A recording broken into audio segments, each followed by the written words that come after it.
अस्सलाम एवरीवन। आज का हमारा टॉपिक है क्लाइमेट चेंज, जिसमें जो हम पॉइंट डिस्कस करेंगे उसमें सबसे पहला पॉइंट है इसके कॉजेस कि ग्लोबली जो टेम्परेचर राइज कर रहा है वो किस वजह से कर रहा है और उसके इम्पैक्ट्स पूरी दुनिया पे क्या पड़ रहे हैं।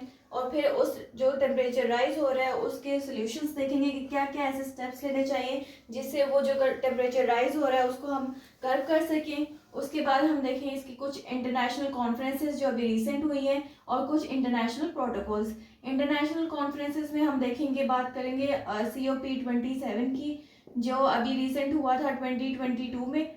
उसके बाद CBD 15 जो ये भी 2022 में इसकी रिसेंट हुई थी मीटिंग। और IPCC रिपोर्ट आई थी 2023 में रिसेंट, तो इसके बारे में हम देखेंगे। उसके बाद क्योटो प्रोटोकॉल और मॉन्ट्रियल प्रोटोकॉल के बारे में थोड़ा सा डिस्कस कर लेंगे। पहले हम बात कर रहे हैं कॉजेज ऑफ क्लाइमेट चेंज की, तो उसमें सबसे पहले हम देखते हैं कि इंडस्ट्रियल रेवोल्यूशन जब से आया उसके बाद से हमारे जो ग्रीन हाउस गैसेज हैं उनमें इजाफा होता ही चला गया और जिसकी वजह से टेम्परेचर जो है राइज कर गया। ये इंडस्ट्रियल रेवोल्यूशन आया था 18वीं सेंचुरी में, 18वीं सदी में। उसके बाद ग्रीन हाउस गैसेज में क्या होता है, जो कार्बन डाइऑक्साइड है वो इंक्रीज कर जाती है। इसके बाद जो सल्फर का लेवल है वो इंक्रीज कर जाता है, नाइट्रोजन का जो लेवल है वो इंक्रीज कर जाता है एटमॉस्फेयर में। तो इनकी वजह से ये जो है ग्रीन हाउस गैसेज, इनको कलेक्टिवली बोलते हैं और इसकी वजह से जो है टेम्परेचर राइज करता है। उसके बाद सेकंड पॉइंट है डिजर्टिफिकेशन। डिजर्टिफिकेशन होता है एक जो एग्रीकल्चर लैंड है वो कुछ ऐसी क्लाइमेट चेंज की वजह से कुछ ऐसी वजूहत बनी है जिसकी वजह से वो जो है वो सेमी एरिड में या फिर ड्राई लैंड में जो है वो कन्वर्ट हो गया है। मतलब वो ज़मीन या डेजर्ट में कन्वर्ट हो गई है। एक जो फर्टाइल लैंड थी वो डेजर्ट में कन्वर्ट हो गई है। बेशक वो इंडस्ट्रियल रेवोल्यूशन की वजह से हो या डिफॉरेस्टेशन की वजह से हो या फिर अर्बनाइजेशन की वजह से हो, तो ये सारे फैक्टर्स इसमें आ जाते हैं। इसके बाद डिफॉरेस्टेशन क्या होता है, डिफॉरेस्टेशन होता है जो हम अपनी ह्यूमन एक्टिविटीज़ के लिए जो हम फॉरेस्ट को कट डाउन करते हैं। मतलब अगर जैसे अब जैसे पॉपुलेशन जो है वो बढ़ रही है तो फिर दरख्तों को काटते हैं तो वो जो एक फॉरेस्ट है उसकी डिफॉरेस्टेशन होती है। या और अर्बनाइजेशन करनी है, ज़्यादा जगह चाहिए पॉपुलेशन को एकोमोडेट करने के लिए, तो वो सारा प्रोसेस जो है डिफॉरेस्टेशन। तो इनकी वजह से भी फिर क्लाइमेट में असर पड़ता है। उसके बाद है release of chemicals and other gases. Other gases जो अदर हम ह्यूमन एक्टिविटीज़ की वजह से जो गैसेस एटमॉस्फेयर में पैदा होती हैं तो वो भी जो है ग्लोबली जो है टेम्परेचर को राइज करता है। उसमें बहुत सारी और भी गैसेस हो सकती है हमारे एटमॉस्फेयर में, डिफरेंट कलर के डिफरेंट टाइप्स की जो है हमारे गैसेस मौजूद हैं। तो जितने भी केमिकल्स का हम इस्तेमाल करेंगे वो गैसेस में इजाफा होगा। उसके बाद हमें पता है कि हमारी जो अर्थ है उसकी जो लेयर है उसके नीचे जो टॉप मोस्ट लेयर है उसके नीचे हमारे प्लेट टेक्टोनिक्स हैं। तो ये जब मूव करती हैं तो इनमें ये जो है ये फिर सीजन पे, ये क्लाइमेट पे ये असरअंदाज करती है, ह्यूमिडिटी पे असरअंदाज करती है ये फिर। तो इस वजह से भी फिर क्लाइमेट में चेंज आता है।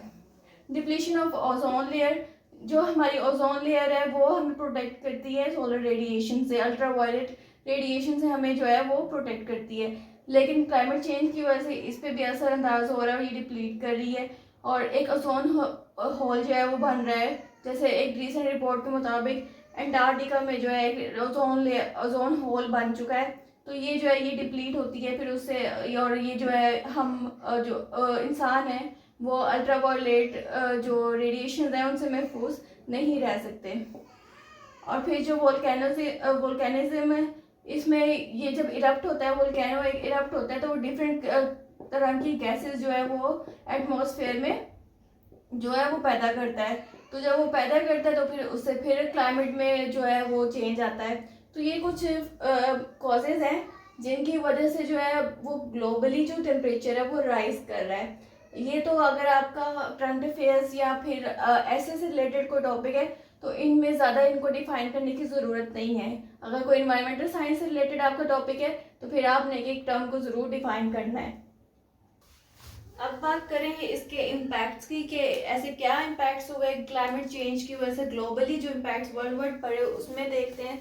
सबसे पहले हम देखते हैं कि जो कोस्टल, पोलर और माउंटेनस रीजन है पूरे वर्ल्ड में वो सब जो है वो ख़त्म हो रहा है ऐसा ऐसा। जो ग्लेशियर्स हैं हमारे वो ऐसा ऐसा ख़त्म हो रहे हैं क्योंकि टेम्परेचर जो है वो राइज करता है तो फिर ग्लेशियर्स जो है वो मेल्ट करते हैं। तो उसकी वजह से जो है वो फिर हमारे जो टेम्परेचर में है वो इजाफा हो रहा है और उसका ये इम्पैक्ट पड़ रहा है। तो इसकी एग्जांपल में अंटार्कटिका और ग्रीनलैंड की एग्जांपल है कि अंटार्कटिका और ग्रीनलैंड हमें पता है हमारे आइसी रीजन्स हैं, और जब आज तक इसमें कोई भी इसका नहीं हमने देखा था अभी तक कि कोई इतने बड़े अमाउंट में जो है इसके आइस जो है वो ग्लेशियर्स जो है वो ख़त्म हुए हैं। लेकिन आहिस्ता आहिस्ता अंटार्कटिका और ग्रीनलैंड में हमें ये न्यूज़ सुनने को अक्सर मिल जाती है कि इनके जो ग्लेशियर्स हैं वो मेल्ट डाउन हो रहे हैं।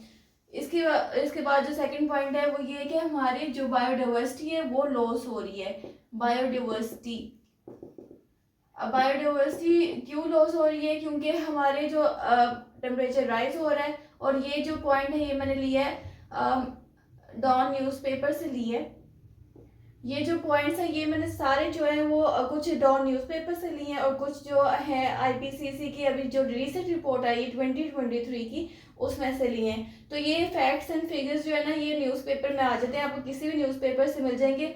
और बेहतरीन जो इसका है रेफरेंस वो यूएन की साइट है, UNEP, United Nation Environmental Programme, या और यूनाइटेड नेशन के भी हवाले से आपको ये क्लाइमेट चेंज के जो भी इम्पैक्ट्स हैं ये वर्ल्ड वाइड ये आपको मिल जाएंगे इनकी साइड से।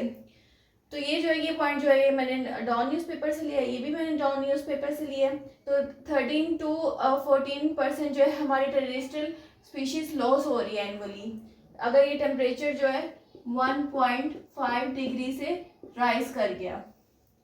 इसके बाद जो हमारे सी लेवल्स हैं वो राइज कर रहे हैं। ये जब हमारे ग्लेशियर्स मेल्ट होते हैं तो इसका जो पानी है वो सी या उसमें ओशंस में जाता है, तो वो जो हमारा वहाँ का सी लेवल है वो राइज करता है, जिसकी वजह से हमें फ्लड आते हैं।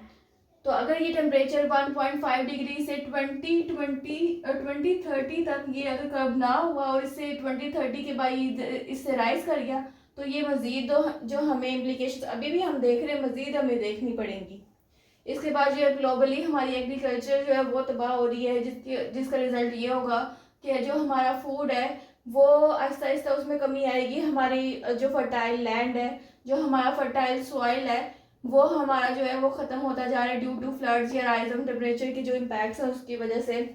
और इसमें ये जो फिगर है ये मैंने लिया है IPCC रिपोर्ट से 2023 की, जो उसने एग्रीकल्चर पे दी है। तो ये मार्च में आई थी रिपोर्ट, और इसके मुताबिक 18 मिलियन जो पीपल है हमारे एशिया रीजन में, अफ्रीका रीजन में और सेंट्रल एशिया रीजन में, यहाँ पे जो हमारे जो लोग हैं वो सेंट्रल अमेरिका रीजन में जो हमारे लोग हैं वो जो है ग्लोबली इफ़ेक्ट हो रहे हैं, और वो एट रिस्क हैं कि उनको जो फूड की जो कमी है वो महसूस होगी। उसके बाद वार्मेस्ट ईयर हमें देखने को मिल रहे हैं, जो गर्मी है वो शदीद तपिश वाली गर्मी हमें देखने को मिल रही है कि हमारी जो फर्टाइल सॉइल है वो हमें जो है वो ख़त्म हो रही है। तो हमारी डिफॉरेस्टेशन हो रही है, उसकी वजह से पौधे प्लांट ये होते हैं ना जो सारा कुछ ये होता है वो क्लाइमेट को कर्व कर रहे होते हैं, तो वो सारा कुछ उसकी वजह से हमें वार्मेस्ट ईयर देखने को मिल रहे हैं। सीजनल चेंजेस हो रही हैं, गर्मियाँ बहुत ज़्यादा हो रही हैं, ये सर्दियाँ थोड़ी हो रही हैं, ये जहाँ पे सर्दियाँ ज़्यादा रहती हैं तो वहाँ पे बहुत ज़्यादा शदीद सर्दी भी रह रही है। तो इस तरह ये सीजनल चेंजेस हो रहे हैं। उसके बाद जो हमें ज़्यादा टाइफून्स देखने को मिल रहे हैं, साइक्लोन्स मिल रहे हैं देखने के लिए, और फ्लड्स और हरिकेन्स में इजाफा हो रहा है, हर साल इजाफा होता है, पहले इतना आम नहीं था तो अब ज़्यादा इजाफा हो रहा है टाइफून्स में। रिसेंट हम एग्जांपल लेते हैं टाइफून नूरू की, जो क्या थे 2022 में फिलीपाइंस में। पाकिस्तान में हम फ्लड की एग्जांपल लेते हैं, 2022 में हमने अगस्त में देखा 33 मिलियन जो पीपल हैं वो इससे डिस्प्लेस हुए थे। इसके बाद हरिकेन में हम एग्जांपल लेते हैं हरिकेन आयन की, वो स्टेट है फ्लोरिडा USA की, तो उसमें वहाँ पे लास्ट ईयर 2022 में आया था। तो आपको ये फैक्ट फिगर ये जो है मैंने डॉन न्यूज़पेपर्स में से लिए हैं। तो इसी तरह आपके जो रीसेंट आएंगे जो 2023 में आएंगे तो आपने उनको यूज़ करना है। तो ये रीसेंट अभी तक ये थे जो मैंने इनके बारे में आपको बताया। तो ये कुछ इम्पैक्ट्स हैं जो क्लाइमेट चेंज की वजह से हमें देखने को मिल रहे हैं। इसके बाद बात करें solutions to curb rise in temperature, तो वो क्या होंगे। तो उसमें सबसे पहले हम बात करते हैं कि डायरेक्ट सीडेड राइस के बारे में। हमें पता है जो हमारे चावल हैं वो एक ऐसी फसल है जिसमें ज़्यादा से ज़्यादा पानी का इस्तेमाल होता है, और ज़्यादा से ज़्यादा उसमें जो है जो पानी का इस्तेमाल होगा तो फिर ज़्यादा से ज़्यादा क्या होगा, सॉलिडिटी का वो एक खतरा रहता है, जो सॉलिडिटी है सॉइल की वो इंक्रीज हो जाएगी। तो इसमें हम इसने ये जो 3 पॉइंट्स हैं ये मैंने लिए हैं IPCC report, international panel on climate change, ये UN की एक रिपोर्ट आती है सालाना, तो ये मैंने उसमें से लिए हैं 2023 की। तो इसने बताया कि हमें एग्रीकल्चर में डायरेक्ट सीडेड राइस यूज़ करने चाहिए, तो उसका इस्तेमाल से क्या होगा कि 1/3 जो थर्ड लेस वाटर यूज़ होगा, जो हमारा टोटल वाटर के भी इतना पानी लगता है तो उसका थर्ड जो हिस्सा है वो यूज़ होगा, और 90% लेस जो है मीथेन जो है वो जनरेट होगी। तो मीथेन की भी जो मीथेन है उसमें भी कमी आएगी। तो ये जो है पॉइंट ये हमें यहाँ से पता लगता है। इसके बाद ये इम्प्रूव वेराइटी ऑफ ग्रास, तो IPCC रिपोर्ट ये भी कहती है कि हमें जो ग्रास की जो वेराइटी है उसको इम्प्रूव करना चाहिए, एक बेहतर ग्रास लगानी चाहिए जो कि टेम्परेचर को कर्व कर सके। तो वो एक एग्जांपल उसने दिया कोरोनिविया ग्रास, जो कि हमें मिलती है अफ्रीका में। अफ्रीका से ये इम्पोर्ट की जा सकती है और वहाँ से ये इस्तेमाल बाकी मुल्कों में भी किया जा सकता है। इसके बाद सोलर पंप्स की एग्जांपल दी है, फार्मर्स जो है वो डीजल पंप्स की जगह सोलर पंप्स की इरिगेशन में जो है वो इस्तेमाल कर सकते हैं, तो उससे जो है हमारा जो टेम्परेचर है उसमें कमी लाई जा सकती है।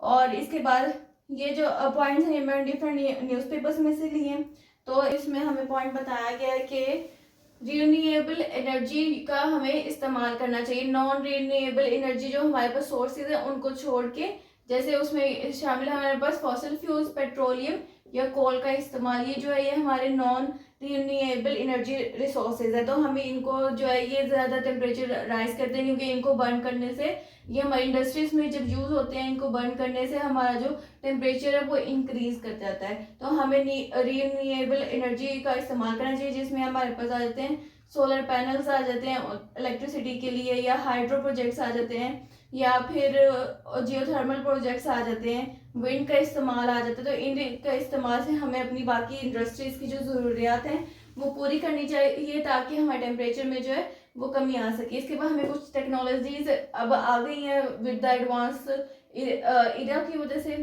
तो उसमें हमें बताया गया कि जो कार्बन कैप्चर की एक टेक्नोलॉजी है उसका इस्तेमाल करना चाहिए, कार्बन डाइऑक्साइड रिमूवल की एक टेक्नोलॉजी आई है जिससे हमें ज़ीरो इमिशंस मिल सकती हैं। ज़ीरो इमिशंस की एक बड़ी एग्जांपल जो है हमें देखने को मिली है ओस्लो में लास्ट ईयर, जो नॉर्वे का एक शहर है, तो वहाँ पे ये हमें देखने को मिली है।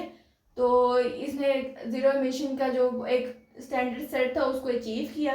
तो ये जो हम टेक्नोलॉजी है हम भी इसका इस्तेमाल करके तो जो ज़ीरो इमिशन का एक टारगेट है उसको अचीव कर सकते हैं। इसके बाद पॉलिटिकल सेग्रीगेटी का बॉल हमें वो इस्तेमाल जो ज़रूरी है, क्योंकि जब तक हमारी पॉलिटिकल वो डिटर्मिनेशन नहीं होगी तब तक एक जो नेशन है वो इस टेम्परेचर कर्व करने के जो स्टेप्स है उसको जो है वो फॉलो नहीं कर सकेगी। तो पॉलिटिकल का जो है वो एक कमिटमेंट जो है उसका वो ज़रूरी है, ताकि वो एक एजेंडा सेट कर सके, नेशनली एक एजेंडा सेट कर सके अपने कॉन्स्टिट्यूशन में भी, और अपने जो है एक्ट्स निकाले ऐसे कि जिससे हमारे जो एनवायरनमेंट है वो बेहतर बनाई जा सके, और जो इसके राइज इन टेम्परेचर के जो भी इम्पैक्ट्स पड़े उसको कमी लाई जा सके। अब बात करें इंटरनेशनल कॉन्फ्रेंसेस एंड प्रोटोकॉल्स के बारे में, तो ये जो जितनी भी ये मैंने दिए हुए हैं, ये COP27 या CBD 15 और ये IPCC रिपोर्ट, इसके बारे में जो जितने भी आर्टिकल्स हैं, ये रिपोर्ट्स हैं, ये मेरे इंस्टाग्राम पेज पे मैंने मेंशन कर दी हुई हैं, तो आप वहाँ से डिटेल में इनके बारे में आप पढ़ सकते हो। तो शुरू करते हैं इंटरनेशनल कॉन्फ्रेंसेस के बारे में जो अब तक हुई। वैसे तो काफ़ी बहुत ज़्यादा हुई है, लेकिन जो कुछ इम्पोर्टेंट हैं, सबसे पहले हम बात करते हैं पेरिस एग्रीमेंट के बारे में। ये पेरिस में एग्रीमेंट हुआ था जिसमें 190 के करीब जो है कंट्रीज शामिल हुई थी, और इन्होंने इस एग्रीमेंट को साइन किया था 2015 में, और ये कहा था कि वो जो क्योटो प्रोटोकॉल हुआ था उसको ये आगे लेके चलेंगे मज़ीद, और जो ग्रीन हाउस गैसें या जो और भी जो भी चेंजेस हैं जो टेम्परेचर में जो है वो उसके इंक्रीज का जो है वो हिस्सा बन रही है उसको कर्व किया जाएगा। और 190 कंट्रीज ने इसमें कमिटमेंट दी थी कि वो हर साल इसमें जो है वो कंट्रीब्यूशन करेंगे, ताकि वो टेम्परेचर को है 1.5 डिग्री सेल्सियस से ज़्यादा एक्सीड ना करने दें। कब तक? 2030 तक, ये इनका गोल एक पेरिस एग्रीमेंट में सेट हुआ था। तो अगर ये तो 2030 तक इस कंट्रीज इस बात पे रह जाती हैं कि भाई 1.5 डिग्री सेल्सियस से ज़्यादा टेम्परेचर इंक्रीज नहीं करेगा, तो फिर तो जो हमारी लाइफ है वो मेंटेन रहेगी, जो हमें इतने ज़्यादा रेपरकशंस नहीं देखने पड़ेंगे। लेकिन अगर इससे ज़्यादा जो है वो राइज कर गया तो हमें बहुत ज़्यादा रेपरकशंस देखने पड़ेंगे क्लाइमेट चेंज के। तो ये एक एग्रीमेंट हुआ, तो इसकी बेस पे आगे अब हर साल जो है वो एक कॉन्फ्रेंसेस होती हैं। तो रिसेंट जो कॉन्फ्रेंस हुई है, कॉन्फ्रेंस ऑफ पार्टीज, ये इसके तहत जो हुई है 27 उसकी वो मीटिंग थी। आज तक जो 27th मीटिंग थी और ये इजिप्ट में हुई थी, और काफ़ी जो कंट्रीज हैं पूरे वर्ल्ड में से इसमें शमूलियत की थी 2022 में। तो इसका भी इसके अकॉर्डिंग भी इसमें यही पॉइंट डिस्कस हुए थे कि सवेयर क्लाइमेट इम्पैक्ट जो हो रहे हैं उसके बारे में डिस्कशन हुई थी। फिर जो मैकेनिज्म अडॉप्ट करना चाहिए क्लाइमेट चेंज के लिए उसके बारे में, और जो अडॉप्शन मेथड्स क्या होने चाहिए कि क्लाइमेट के, अगर हमें कोई क्लाइमेट चेंज नज़र आता है तो उसको उसमें सर्वाइव करने के लिए जो हमें अडॉप्शन मेथड चाहिए उसके बारे में बात हुई थी।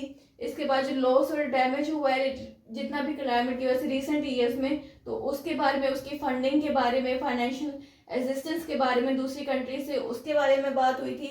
रिडक्शन ऑफ एमिशंस के बारे में बात हुई थी कि जितनी भी एमिशंस हो रही हैं ग्लोबली राइज इन टेम्परेचर के लिए, उसके बारे में बात हुई थी। तो ये काफ़ी कुछ पॉइंट्स इसमें डिस्कस हुए थे। और इसके बाद अगर हम बात करें CBD 15th कन्वेंशन के बारे में जो 2022 में हुई थी, तो 15th मीटिंग इसकी, 15th का मतलब है कि इसकी मीटिंग, ये 15th मीटिंग हो रही है इसकी।